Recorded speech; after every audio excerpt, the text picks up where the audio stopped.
Welcome back to the final stretch of tonight's journey into the dark, hidden places of the world.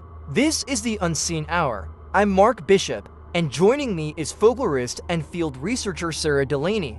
And if you've stayed with us this long, thank you. We know it's not an easy listen. Tonight we close the chapter on Skinwalkers, and Sarah, I've got to ask, why do you think these stories stay with us? Why do we carry them through generations? Because they speak to the deepest kind of fear, Mark. Not just fear of predators or spirits, but fear of betrayal, the fear that someone you love could become something else, that your world could be invaded from within. These aren't just stories about monsters, they're about broken trust, about the terror of watching something familiar become alien. We asked our listeners to send in their experiences, and we had dozens of responses, too many to share in one show, but there were a few that we read together before recording. And I wanted to share a couple now, and get your thoughts. This one comes from a listener in New Mexico. She writes, "My uncle was a medicine man. When I was little, he told me never to answer my name if I heard it outside after dark.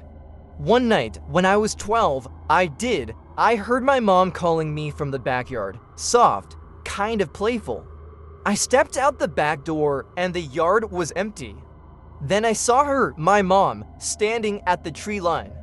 But I could also hear her voice upstairs inside the house. She was on the phone. I froze. I couldn't move. And the figure at the tree line just smiled, too wide, too still. Then it was gone. My uncle smudged the house that night.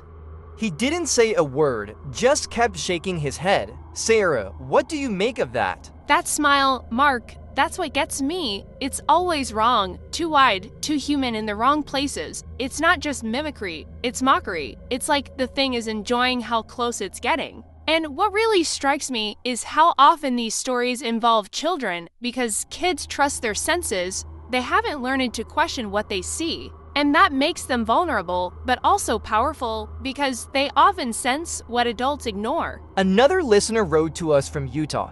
He works night shifts as a truck driver and said, "I was driving along the edge of the reservation around 3 a.m., just dead quiet, no cars for miles.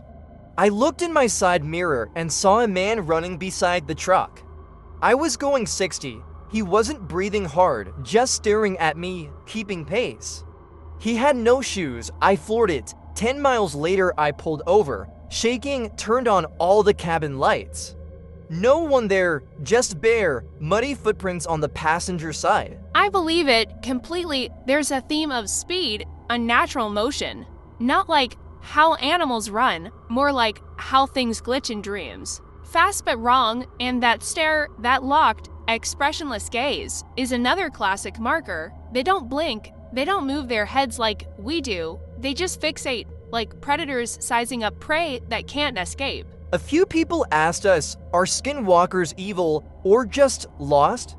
I think that's a powerful question to close on. It is, and it's complicated. In some versions, they're irredeemably evil because they chose their path, they committed unforgivable acts, they broke the sacred laws. But in others, there's a trace of tragedy. A human underneath who made a terrible mistake and kept walking into the dark instead of turning back. So maybe they're both. Maybe it depends on who's telling the story. That duality is what haunts me the most. The idea that the worst monsters are the ones we create ourselves, or worse, the ones we could become. And before we close, Sarah, if someone out there truly believes they've encountered something like this, what would you tell them? Don't engage, don't try to prove it's real, don't chase it down with cameras or go looking for answers. Protect your space, light sage or cedar, ask your elders or community for guidance. And more than anything, listen to your instincts. If something feels wrong, don't ignore it, don't second guess it, just leave and stay away. Powerful advice and needed, I think, more than ever. Sarah, thank you truly for sharing your insight and your courage. And to all of you listening, thank you for spending this hour with us, in the dark, in the quiet, where truth and fear intertwine. This has been the Unseen Hour, episode 1, and as always, we remind you, be careful what you say when the lights go out. You never know who might be listening.